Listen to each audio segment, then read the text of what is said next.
Our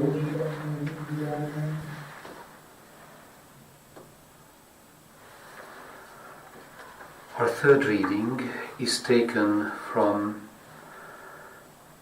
the post-synodal apostolic exhortation by Pope Francis, Queria Amazonia, to the beloved Amazon region.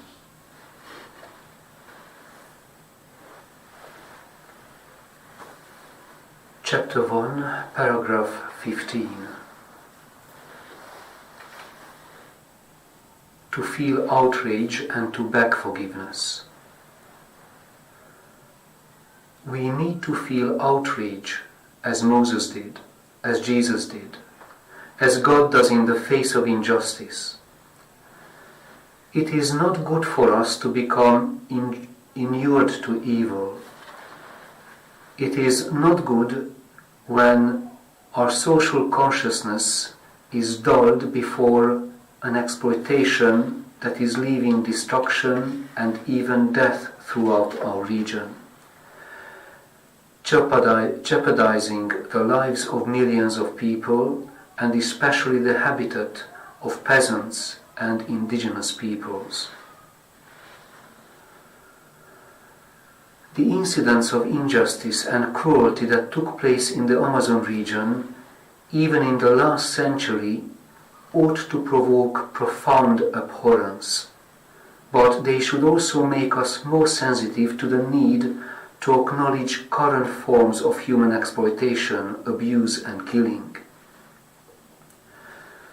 With regard to the shameful past, let us listen, for example, to an account of the sufferings of indigenous people during the robber age in the Venezuelan Amazon region.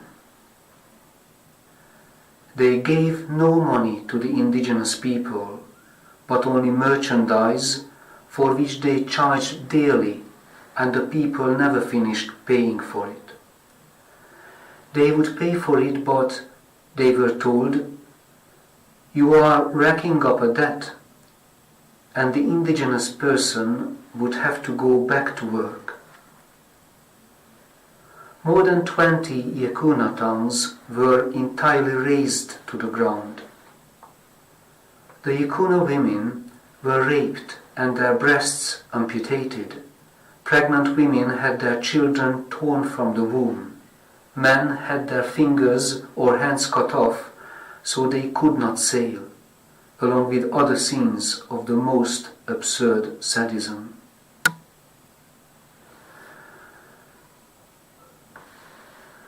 Such a history of suffering and contempt does not heal easily, nor has colonization ended.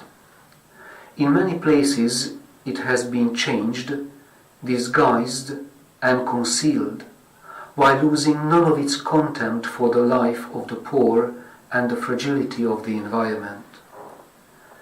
As the bishops of the Brazilian Amazon have noted, the history of the Amazon region shows that it was always a minority that profited from the poverty of the majority and from the unscrupulous plundering of the region's natural riches, God's gift to peoples who have lived there for millennia and to the immigrants who arrived in centuries past. Yet, even as we feel this healthy sense of indignation, we are reminded that it is possible to overcome the various colonizing mentalities and to build a network of solidarity and development.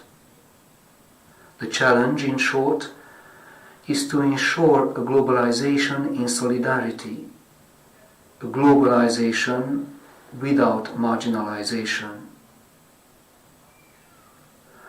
Alternatives can be sought for sustainable herding and agriculture, sources of energy that do not pollute, dignified means of employment that do not entail the destruction of the natural environment and of cultures.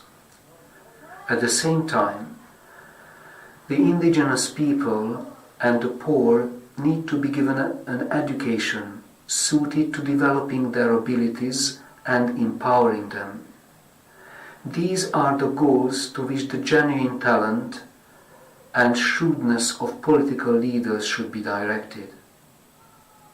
Not as a way of restoring to the dead the life taken from them, or even of compensating the survivors of that carnage, but at least today to be authentically human. Here ends our third reading.